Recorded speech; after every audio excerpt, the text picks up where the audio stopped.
Dneska si zahrajeme hru, která vyhrála top hru roku 2024. No a my teda zjistíme, jestli je fakt tak dobrá. Jinak tak je tohle moje první video na tomhle kanále, takže plesněte sem ten odběr. Viděl jsem nějaký gameplay z té hry, ale nikdy jsem to já sám nehrál. Takže teda uvidíme, typu, že tlačítkem play by se to mohlo zapnout. Nezaplo. Jo, zaplo. Tutorial skip, já vím, jak se to hraje. Vaším cílem je vlastně odehrát 8 anté, nevím, jak to je v češtině. Každý to anté má takhle 3 hry, z toho to poslední je boss, kde máte nějaký omezení na tu hru. A v každé té hře, když já tady dám třeba select, hned to první, nemůžu nic jiného samozřejmě. No a tak teď tady mám tyhle karty. Z těch karet musím zahrát nějaký handy, který budou mít dohromady 300 skóre. Můžu ty handy zahrát 4. No a každá tahle karta přidá, jak tady vidíte, plus 2 chips a tak dál. No a z toho nevím, jako jestli by se něco dalo vymyslet, že tady je 10 chipsů plus 10. To jako nevím, jestli dám, možná maximálně 100, kdybych se hodně snažil. Vy můžete zahrát různý tyhle kombinace, které vám tady třeba ta nejlepší dává 100x8. Takže vlastně 807 z téhle jedné hry. Ale to by bylo jako těžký získat.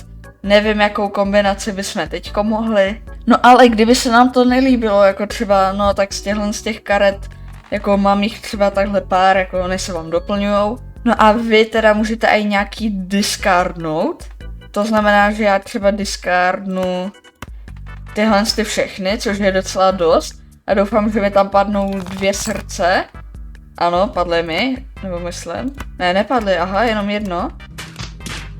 Takže to teda znovu discardneme. Kamu doslova mě to regulárně nemůže padnout. No každopádně já se snažím získat, ne, počkej, jo, to je 4. Já se snažím získat, abych měl 1, 2, 3, 4, 5 srdcových karet. Dobrý, tyjo, teď mi toho padla raketa. Tak dám tady tyhle vyšší čísla. A tohle, když zahraju, nevím úplně, jestli mi to dá dost, když tak potom dáme něco víc. Tyjo, to by skoro mohl být straight flash, to jsem mohl zkusit ještě discardovat. No a dali jsme to hned na první. Každopádně to bylo ještě jednoduchý, potom na konci tam bude, nevím, že třeba 50 milionů to pak bude chtít. No a my si to můžeme ulehčovat právě třeba žolíkama, který vám dává plus 4 mult, což je tohle, co vám to vlastně multiplayer jako násobí.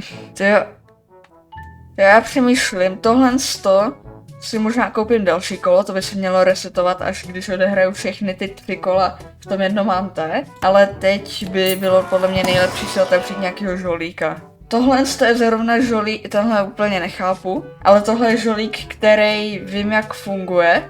On má šanci 1:6, že se prostě zničí na konci kola, jinak dává plus 15 mult, ale jak se zničí, tak se mi potom může objevit v shopu a nějaký víc OP, takže třeba tohle si vezmeme. No a jinak tady není, jako tenhle Joker samozřejmě dává plus 4 multy, možná ho můžeme vzít teď na začátek.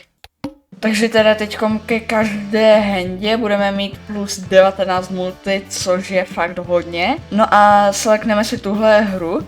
Můžete si taky tady tohle skip blind, že to prostě nezahrajete a dostanete za to něco. Nevím teda úplně, jak to funguje, ale podle mě je lepší si to zahrát. Takže a teďkom tady můžeme mít další tu kombinaci, což je double duo, jako ono by šlo samotný, nebo double pair, ale ten jenom pair by dával míň, takže to zahrajeme. No a dalo nám to 960. Není to úplně nejtěžší zatím. Takže jak to? Cash out, dobrý. Nemáme bohužel na tenhle voucher. Škoda, měl jsem to asi koupit už minule, protože on je fakt dobrý. Ale tak já si asi nebudu nic teďkom kupovat. Reroll nechci, protože by mi zbyly jenom 3. Za to nevím, jestli bych koupil něco úplně nejlepšího a radši si to budu šetřit. Škoda fakt, že nemáme na tohle, ale tak někdy se poštěstí, někdy ne. A teď jdeme na Blse, což není úplně finální z těch 8 ante, je to jenom z prvního ante boss, to jsem vám ale už vysvětloval. No a potom už budeme končit, já jsem vám to hlavně chtěl vysvětlit tu hru, protože je možné, že se to ještě objeví na mém kanále. No a teď nám to tady hezky nahrává na, já nevím, jak se to jmenuje. Flash. Takže tohle to discardneme, snad nám padne aspoň jedna srdcová. Jo, padla, takže tohle to zahrajeme. Play hand a mělo by to podle mě stačit. No, 1500 skoro. No jako hned jsme to dali, cash out $9 jsme dostali. No a to je teda všechno pro dnešní video.